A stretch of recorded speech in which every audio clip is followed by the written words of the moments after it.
IBomma founder ఇమ్మడి రవిని arrest చేసిన తర్వాత సినిమా వాళ్ళు చాలా ఆనందం వ్యక్తం చేశారు. హైదరాబాద్ పోలీస్ కమిషనర్ సజ్జనార్ గారిని కలిశారు. సజ్జనార్ గారితో కలిసి మీడియా సమావేశం ఏర్పాటు చేశారు.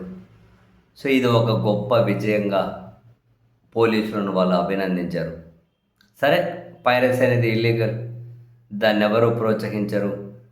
కొన్ని ఇల్లీగల్ పనులు చేయాలి అన్నా కూడా ఏమంటారు, దానికి కూడా కొందరు చాలా అఫీషియల్గా లీగల్గా కూడా ఇల్లీగల్ పని చేసేవాళ్ళు పెద్ద మనుషులుగా బాగానే చలామణి అవుతుంటారు. అది వేరే టాపిక్, పక్కన పెడదాం. అయితే ఇక్కడ ఐబొమ్మ ఫౌండర్ ఇమ్మడి రవిని అరెస్ట్ చేయగానే ఇక పైరసీ ఆగిపోతుందా? సినిమా వాళ్ళు పైరసీ ఆగిపోతుంది అనుకుంటున్నారంటే నిస్సందేహంగా సమాధానం లేదు. ఇప్పుడు ఫర్ ఎగ్జాంపుల్ 100% పైరసీ జరిగే దగ్గర ఐబొమ్మ వాటా 20% 30% కావచ్చు.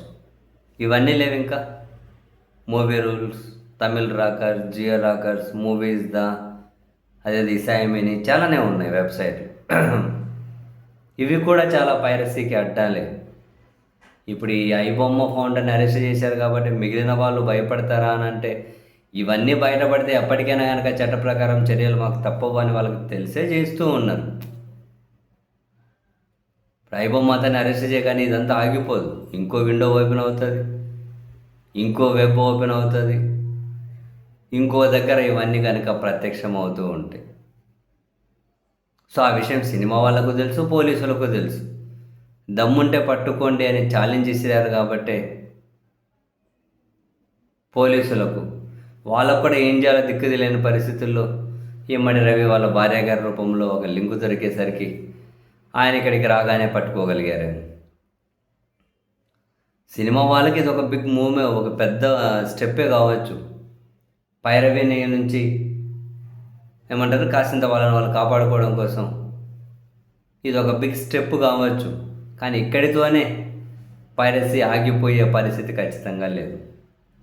పైరసీ ఆగిపోవాలి అంటే ఏ సజ్జనార్ గారి పక్కన కూర్చొని సినిమా పెద్దలందరూ కనుక మీడియా సమావేశంలో పాల్గొన్నారు, ఆ పెద్దల చేతిలోనే ఉంది పైరసీ ఆగిపోవాలని. వెబ్సైట్ వాళ్ళ చేతుల్లో ఎంత ఉందో కానీ ఈ పెద్దల చేతుల్లోనే ఉంది.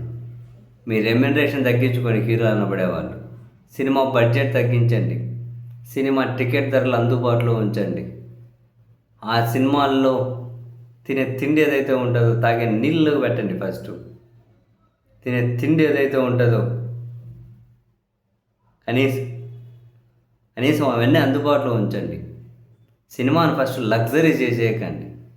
సినిమాను ఒక పెద్ద మాఫియా, ఈ పరిశ్రమను ఒక పెద్ద మాఫియాలాగా తయారు చేసేసి కొందరు మాత్రమే ప్రయోజనాలు పొంది సినిమా ఇష్టం ఉన్నటువంటి, సినిమా పిచ్చి ఉన్నటువంటి వాళ్ళ దగ్గర నుంచి వీళ్ళు ఎంతవరకు దోచుకోవాలనే ఆలోచన వీళ్ళు విరమించుకోవాలి. ఈ మర్డర్ని తీసుకొని బిహైండ్ ద బార్స్ వేసి ఉండొచ్చు, కానీ ఇంకొకరు వస్తారు. ఇప్పుడు ఆల్రెడీ ఉన్నాయి. వాళ్ళందరి మీద కనుక దృష్టి పెట్టి అవన్నీ క్లోజ్ చేసేసరికి ఇంకే టైం అవుతుంది. ఎందుకంటే అందరికీ భార్యలతో విభేదాలు వచ్చి ఇట్లా వచ్చి దొరికిపోరు కదా జనరల్గా. నిజమే కదా. మనం అలాగని వీటిని ఎంకరేజ్ చేయడం అని కాదు. మన ఉద్దేశం ఇల్లీగల్ యాక్టివిటీస్ని ఎంకరేజ్ చేయడం కూడా కాదు. దీని చుట్టూ ఉన్న పరిణామాలు, దీనికి కారణమైన వాటిని కూకటి వేళ్ళతో సహా పెకిలించి వేసుకుంటే సినిమా వాళ్ళకే మంచిది. లేదు మేమేమో ప్రీమియర్ పేర్లతో 1000-2000 దుబ్బేసుకుంటాం, అది ప్రభుత్వాలన్నీ మాకు క్లోజ్ ఉంటాయి, కావాల్సిన టికెట్ ధరలు పెంచేసుకుంటాం, విచ్చలవిడిగా పెంచేసుకుంటాం. కానీ మీరు మాత్రం మేము ఎంత పెంచినా ఎంత దోసుకున్నా మీ జేబులో ఉన్న డబ్బులు మాకు ఇచ్చేసి మీరు సినిమా చూడండి, మమ్మల్ని మాత్రం పెద్ద పెద్ద 100 కోట్ల రూపాయలకు ఓనర్లను చేయండి, మీరు మాత్రం బికారిగా అవ్వండి అని చెప్పి ఆలోచన కరెక్ట్ కాదు కదా. వినోదాన్ని లగ్జరీ చేయడం ఏంటి ఫస్ట్? దాని నుంచి వీళ్ళు బయటకు వచ్చి మారితే ఐబొమ్మ రవి కాకుండా ఇంకోరు కాకుండా జనాలు పట్టించుకునే పరిస్థితి ఉంటుంది. జనాల మైండ్ సెట్ని ఈ పైరసీ వైపు కాకుండా జెన్యున్గా సినిమాలు చూసే వైపు వీళ్ళు మళ్ళించాలంటే వాళ్ళకి సినిమా అనేది లగ్జరీ కాదు, సినిమా అందుబాటులో ఉంది అని చెప్పి ఒక ఫీలింగ్, ఒక నమ్మకం జనానికి రావాలి.